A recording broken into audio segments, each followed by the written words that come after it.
Hey there! In this captivating video, I'll take you behind the familiar Elon Musk and explore the lesser-known side of his extraordinary journey. Get ready to witness the complexity, challenge, and triumph that shape his path. I'm Danielle Huard, an entrepreneur and digital nomad, and this story really inspired me during my own journey, and that's amazing, and I hope it will really inspire you also. Elon's tale is more than just a success. It's saga of relentless perseverance of the face of adversity. We'll see how he faced doubt, struggle, and setback that test his character and his vision. But guess what? He never gave up. Musk's tendency and determination are truly inspiring for me and other entrepreneurs, that's for sure. Join me in this video as we dive into the human side of Elon Musk, the struggle, the learning, and the relentless pursuit of his grand vision. And very grand is the most grand vision on earth, I think. His journey shows that greatness demands sacrifice and determination. Let's explore how this visionary reshaped the world with his audacity and his dream. And that's what I really like about it. Get ready to be inspired, you too. This video is a tribute to all the risk taker, the dreamer, the entrepreneur out there who dare to defy the ordinary, just like me and probably you who watch it. So let's embark on this journey together as we unveil the extraordinary life of Elon Musk. I think when I was, 5 or 6 or something, I thought I was insane. It was just strange.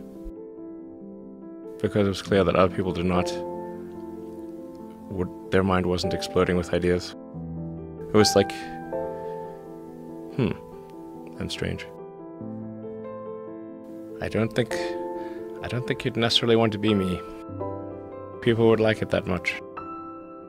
It's very hard to turn it off. It's like a never-ending explosion. All the time.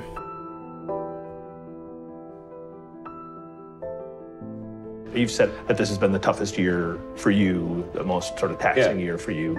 Like, why? Well, I mean, Tesla really faced a severe threat of death due to the Model 3 production ramp. Essentially, the company was bleeding money like crazy, and just if we didn't solve these problems in a very short period of time, we would die.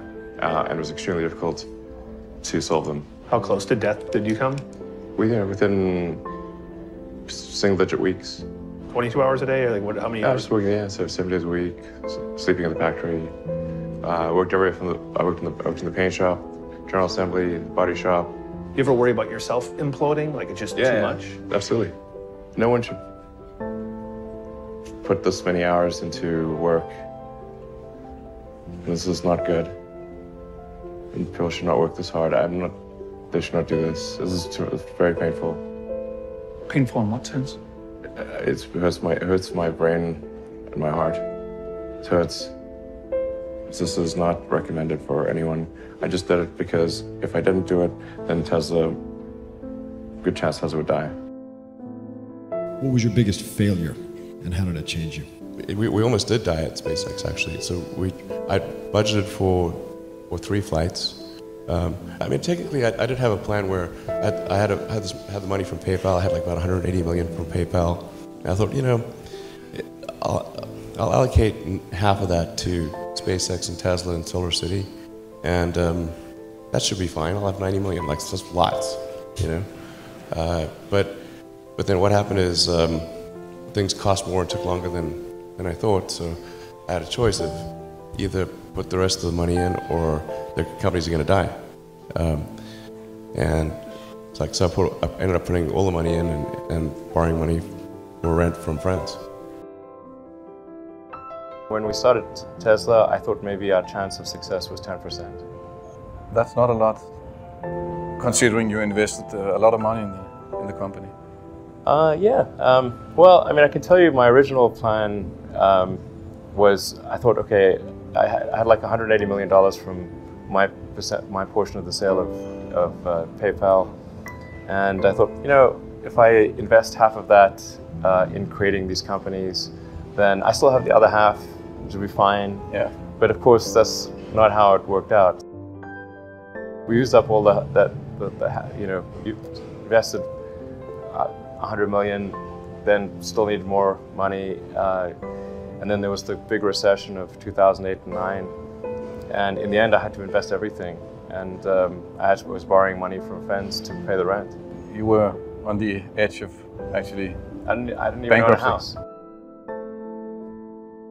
Were you a little naive when you thought, I can easily build an electric car and a rocket?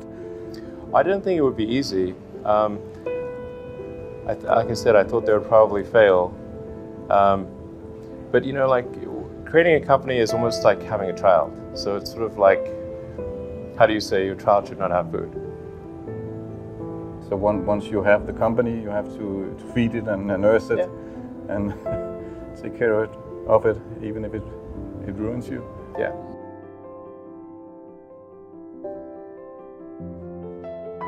But I suppose there were some tough times in 2008, end of 2008. How did you get through that period of crisis? Yeah. Can we just break for a second? Sure, of course. You want to wait a little while? Yeah, sure hope it was worth it. Sure hope it was worth it. If you have an advice to the young people globally who want to be like Elon Musk, what's your advice to them? I think that probably they shouldn't want to be. You? I think it sounds better than it is. Yeah, it's not as much fun being me as you'd think. There's definitely, it could be worse for sure, but it's, I'm not sure I want to be me. Depending upon how well you want to do, and particularly if you're starting a company, you need to work super hard.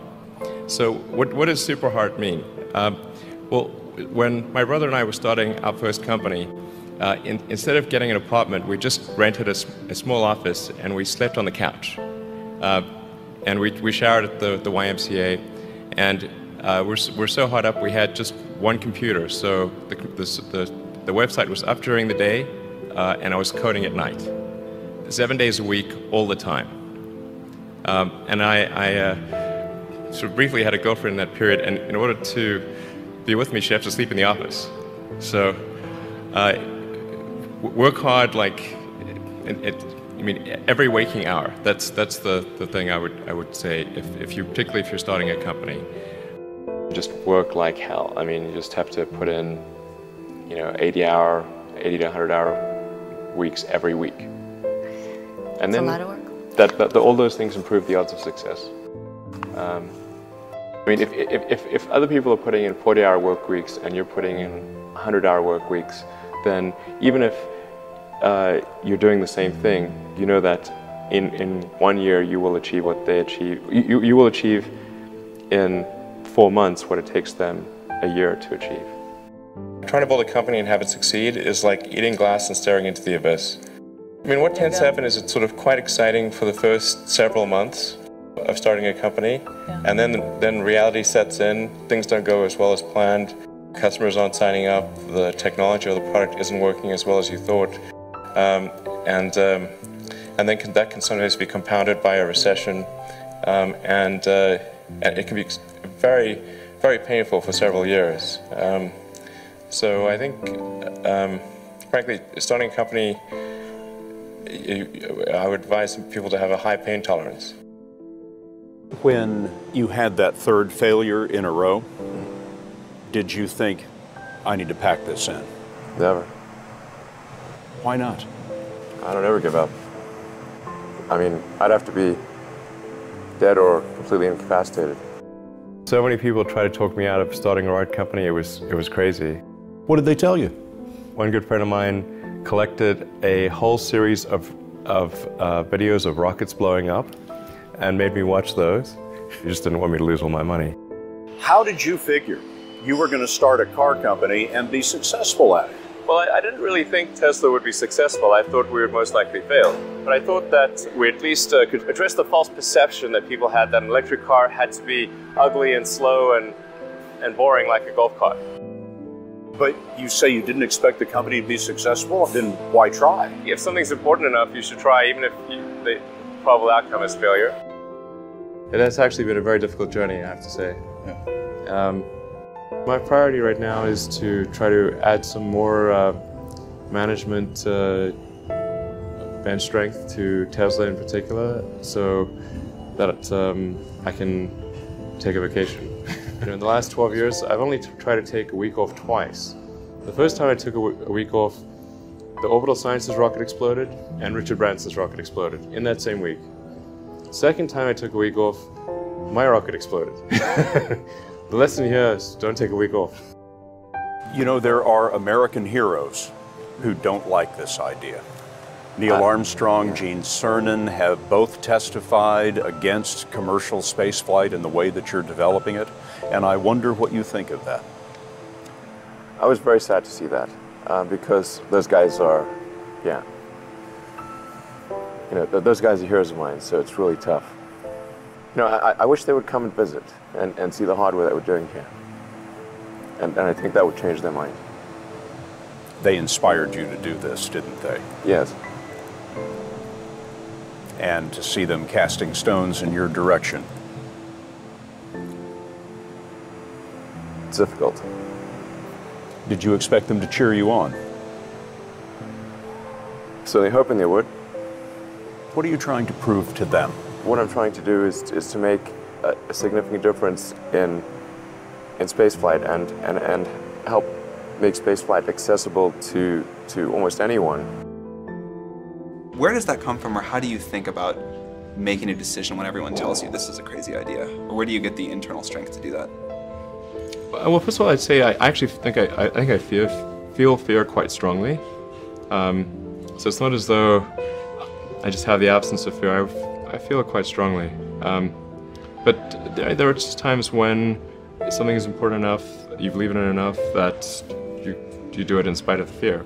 People shouldn't think, well, I feel fear about this and therefore I shouldn't do it. It's normal to feel fear. Like there'd have to be something mentally wrong if you didn't feel fear. So I think that there's certain things that are necessary to ensure that the future is good. And some of those things are, in the long term, having long-term sustainable transport and sustainable energy generation. And to be a spacefaring civilization, and for humanity to be out there among the stars and be a multi-planetary species. I mean, I think being a multi-planet species and being out there among the stars is important for the long-term survival of humanity, and that's one reason, kind of like life insurance for life collectively, life as we know it.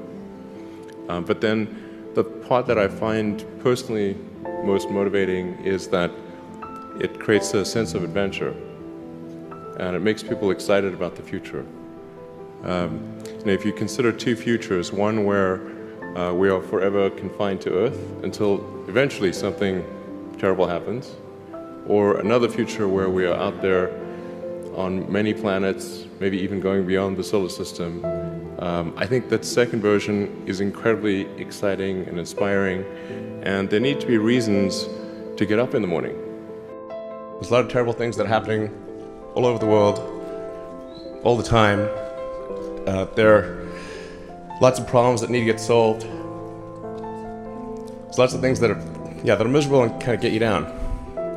But life cannot just be about solving one miserable problem after another. That can't be the only thing. There need to be things that inspire you, that make you glad to wake up in the morning and be part of humanity.